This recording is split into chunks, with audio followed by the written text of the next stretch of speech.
Добрый день, уважаемые подписчики и гости канала. В этом выпуске, монополия группы Этери Тутберидзе, это хорошо или плохо? Досмотрите это видео до конца, новость которой наш канал безумно рад.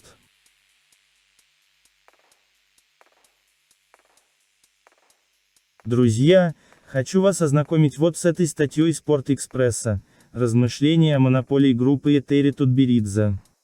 Пишите в комментариях, что вы думаете по этому поводу. У Тутберидзе 6 претенденток на Олимпиаду, чемпионат России можно не проводить. Все стремятся вернуться в Хрустальный перед Олимпиадой. Поможет ли сборной замена конкуренции внутри страны на противостояние внутри тренировочной группы? Этери Тутберидзе лучший тренер мира в женском одиночном катании, на данный момент. Спорить с этим абсолютно бессмысленно. После возвращения Александры Трусовой в Хрустальном теперь 6 претенденток на Олимпийские игры. И это если не считать Алину Загитову и Евгению Медведеву. Из лидеров в России не в самбо 70 только Елизавета Туктамышева, которая теоретически может вмешаться в борьбу за Олимпиаду. Или хотя бы попортить нервы кому-то из остальных фигуристок, и все. На международном уровне все еще есть Рика Кихира и Каори Сакамото, но и то нужно ждать их должного оценивания и катания без срывов. Конкуренция в женском одиночном катании одновременно стремится к нулю и вырастает до небес. Основная, конечно, в самой группе Этери Георгиевны.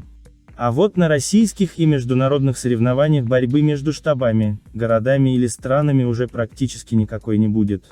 Это как в парном катании, сейчас конкурентоспособны российские фигуристы и китайцы Вэнь Цзиньсу и Хань Цун, а больше, по сути, и нет никого. И кажется, что в женской одиночке может получиться такой же сценарий. Почему фигуристки стремятся тренироваться в Хрустальном? В этом нет вины Тутберидзе, она как раз все делает по правилам, вымеряя каждое движение в программах и борясь за каждый балл в программах. Тренер прекрасно понимает, что без четверных и трикселей сейчас не выиграть. И это транслирует своим спортсменам, вытаскивая для них максимум в оценках. Несколько раз такая система сработала, например, когда голодная до тренерских побед Этери Георгиевна выигрывала с Юлией Липницкой первый чемпионат Европы и командные соревнования на Олимпийских играх. Потом было 2 золотых сезона с Евгенией Медведевой. Затем, титул олимпийской чемпионки Алины Загитовой. Тутберидзе вместе со своими ученицами добилась всего в фигурном катании, собрала большой шлем, выражаясь теннисными терминами. В какой-то момент все это стало не так весело. В Хрустальный приходили, чтобы получать выше надбавки от судей, и оценки за компоненты, за строгостью и дисциплиной, за четверными прыжками. И все еще так и есть, если смотреть на обратные переходы Алены Косторной и Александры Трусовой. Ведь несмотря на все неурядицы, желание большего внимания, индивидуальных тренировок, новых программ, они вернулись, потому что понимают, сейчас Тутберидзе является их главной надеждой поехать на Олимпийские игры, даже в условиях такой жесткой конкуренции в группе. Теперь-то переходов больше не будет, все блудные дочери на своем месте, пора заняться серьезными вещами. До Олимпиады им всем и верным, и неверным ученицам придется ютиться на одном льду, минимум 6 претенденток, среди которых Камила Валиева, Дарья Усачева, Майя Хромых, Анна Щербакова, Алена Косторная и Александра Трусова. 6 фигуристок – это целая разминка на соревнованиях. Нервы будут на пределе, а после самих игр, вероятно, произойдет взрыв, кто-то не выдержит конкуренции. Но сейчас все понимают, что Хрустальный – почти единственный шанс на Пекин. А ведь еще надо уделять внимание Загитовой и Медведевой, не забыть про юниоров, да и про недавно перешедших к Тутберидзе Евгению Тарасову Владимира Морозова. А специалистов, работающих со взрослыми, все еще 3, сама Тутберидзе, Даниил Глейхенгаус и Сергей Дудаков. Можно было хотя бы немного разгрузить самих себя и обратиться к посторонним хореографам, как разрешалось Жене Медведевой, но до этого момента в Хрустальном настаивали на программах от Даниила Марковича. Сейчас в российской женской одиночке установилась монополия, а как мы знаем даже из школьных уроков, это плохо. Еще раз можно повторить, что вины Тутберидзе в этом нет. Просто другие штабы никто не поддерживает, победы же есть, что еще надо. Только вот такой принцип не оставляет возможности выбора, либо идешь в хрустальный, либо никакой тебе Олимпиады. Прогресса тоже никакого не будет, а зачем развиваться, если к тебе и так идут? Проблема как раз в количестве человек в одной группе, физически не успеть качественно поставить всем разнообразные номера, исправить неверное ребро на флипе или поработать над вращениями. Вот и приходится как-то выкручиваться, использовать похожие образы для одной и той же фигуристки, оставлять на потом проблемы с прыжками или работу над скольжением.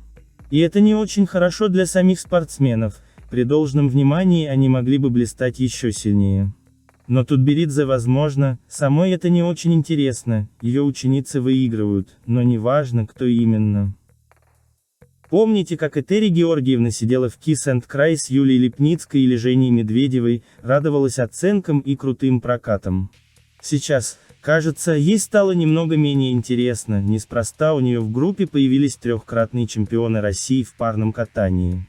Честно сказать, для спорта такая ситуация тоже не особо хороша. Да, многие любят фигуристок за победы, но без индивидуальности никто просто не вспомнит о чемпионках на следующий день. Никто здесь использовано не в прямом значении, имеется в виду широкая публика. Даже на эти переходы или победы прошедшего сезона болельщики реагируют не так ярко, как на более давние события, можно просто сравнивать количество комментариев под какими-нибудь новостями на сайтах. Как справиться с этой проблемой? Нужен комплексный подход, в идеале избавиться от всех этих поддерживаний выигрывающего штаба, ставить оценки в зависимости от прокатов, не притягивать компоненты к технике. Но фигурное катание – субъективный вид спорта, и пока в нем не будет введения технологий, замеры высоты прыжков, докрутов, ребер, все это можно сделать механически, объективности не прибавится. Пока же просто хочется пожелать удачи абсолютно всем. Тренерской группе Этери Тутберидзе справиться с таким количеством топ-спортсменок. Самим фигуристкам не поникнуть от возрастающего давления, развиваться в своей карьере, катать новые образы, учить элементы. Всем остальным бороться, навязывать борьбу и стремиться стать лучше. И помнить, в фигурном катании возможно все.